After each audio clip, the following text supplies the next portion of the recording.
அண்ணி ஏதாவது கட்டுறதுக்கு இருக்கான்னு பாருங்க அண்ணி. சரி. வாயை மூடுறி ஒட்டங்கடி. அண்ணி கொஞ்சம் சீக்கிரம் வாங்க. இரு சீக்கிரம். இந்த அண்ணி நீங்க கையை கட்டுங்க, நான் வாய் கட்டுறேன்.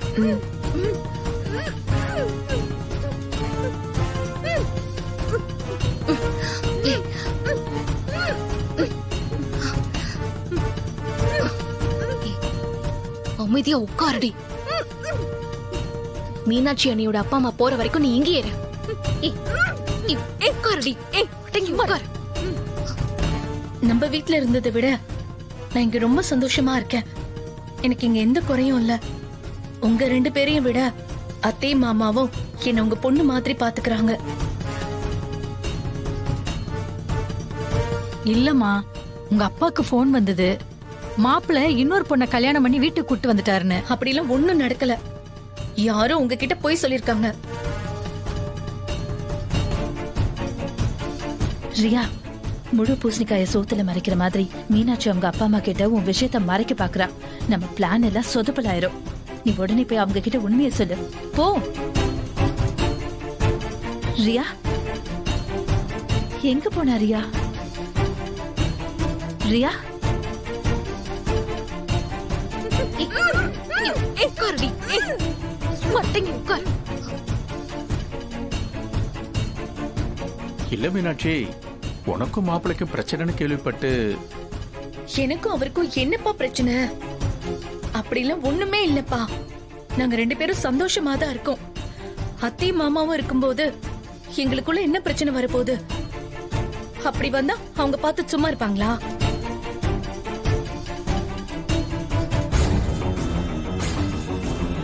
இல்ல மீனாட்சி, மாப்பிள்ள. என்ன உங்களுக்கு நம்பிக்கை இல்லையா? இருங்க, உங்க மாப்பிள்ளைக்கே போன் போட்டு கொடுக்கறேன், நீங்களே பேசுங்க.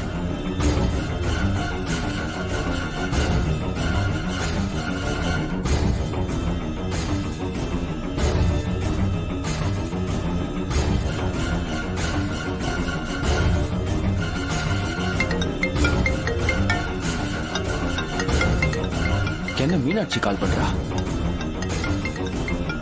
மீனாட்சி கால் பண்றாளா இல்ல மீனாட்சி போன்ல இருந்து வேற யாராவது கால் பண்றாங்களா?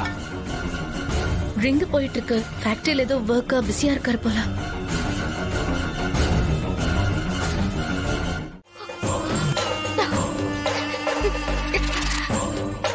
எதுக்கு இப்ப நீ அழுற? தள்ளி வீட்லன்னா இல்லன்னு சொல்லு. நான் என்ன உன்னை நம்பாமையா இருக்க போறேன்? உன்கிட்ட சொல்ல வேண்டாம்னு நினைச்சேன். பரவாயில்ல, சொல்லு. அன்னைக்கு கார்த்திக் பொண்டாட்டி தீபா பலாருன்னு என் கண்ணத்திலே அடைஞ்சிட்டா.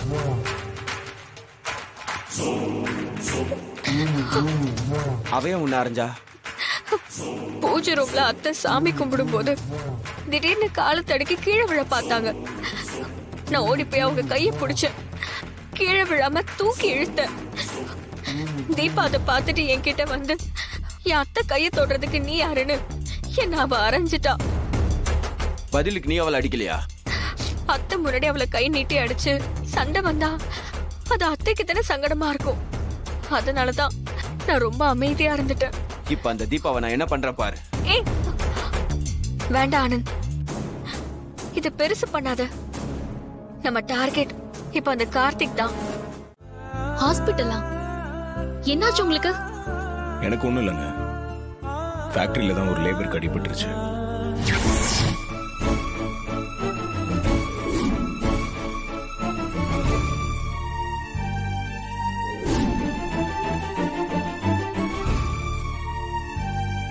உன்னை வேலையை விட்டு டிஸ்மிஸ் பண்ணியாச்சு. நீ வீட்டுக்கு போலாம். எங்கள்ல ஒரு சக தொழிலாளிக்கு உதவி செய்ய போய் பாதிக்கப்பட்ட கார்த்தி சாருக்கு சப்போர்ட்டா நாங்க இந்த வேலை நிறுத்த செய்யறோம். சரி, இப்ப என்ன? கார்த்திய வேலையை விட்டு தூக்க கூடாது அதானே? ஆமா ஆமா ஆமா சார். கார்த்தி, உன் டிஸ்மிஸ வாபஸ் வாங்கிக்கிற. நீ போய் வேலையை பாரு.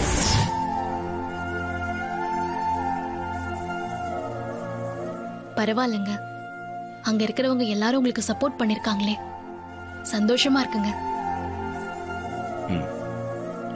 அவங்கள ஒருத்தனை என்னை ஏத்துக்கிட்டது எனக்கு சந்தோஷமா தான் இருந்துச்சு. ஆனா அந்த லேபருக்கு அடிபட்டது தான் ஒரு மாதிரி கஷ்டமாயிடுச்சு. புரியுதுங்க, ஆனா அதே நினைச்சு ஃபீல் பண்ணிட்டு இருக்காதீங்க. சரிங்க, கம்பெனிக்கும் ஹாஸ்பிட்டலுக்கும் நீங்க ஓடி ஓடி வேலை பார்த்திருக்கீங்க. உங்களுக்கு இப்ப எந்த அளவுக்கு கால் வலி உடம்பு வலிலாம் இருக்கும்னு எனக்கு தான் தெரியும். நீங்க காலை நீட்டுங்க, நான் கால் பிடிச்சு விடுறேன். இல்லங்க, எனக்கு கால் வலிலாம் எதுவும் இல்ல. அதான் உங்களுக்கு எதுவும் தெரியாதுன்னு சொன்னல, எனக்கு மட்டும்தாங்க தெரியும். நேத்து நல்ல தூக்கத்துல நீங்க உளர்ந்ததெல்லாம் உங்களுக்கு ஞாபகம் இருக்கா? உளர்னா எனக்கு தெரியலையே. அது எப்படி உங்களுக்கு ஞாபகம் இருக்கும்? ஏன்னா நீங்க அவ்வளவு டயர்ட்ல தூங்கிட்டு இருந்தீங்க. பக்கத்துல இருந்த எனக்கு தாங்க தெரியும். சரி காலை நீட்டுங்க, காலை பிடிச்சு விடுறேன். ஏங்க, நீங்க எதுக்கு என் காலை பிடிச்சு விடுறதுல இருக்கீங்க? நான் தான் வலிக்கலன்னு சொல்றேன்ல, ஏன் புரிஞ்சுக்க மாட்டேங்கிறீங்க?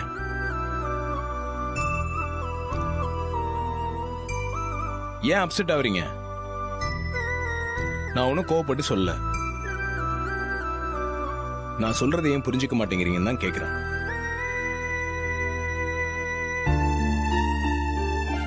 எதுக்கு நீங்க திரும்ப திரும்ப கை கால் அமைக்க விடுறேன்னு சொல்லிட்டு இருக்கீங்க?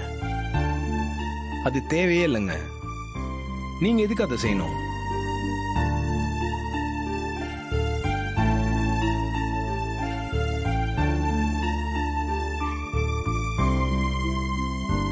தீபா, ஏங்க என்ன? அப்ப நான் உங்களுக்காக எதுவும் செய்ய வேண்டாமா? நான் தான் வேண்டான்னு சொல்றேனே.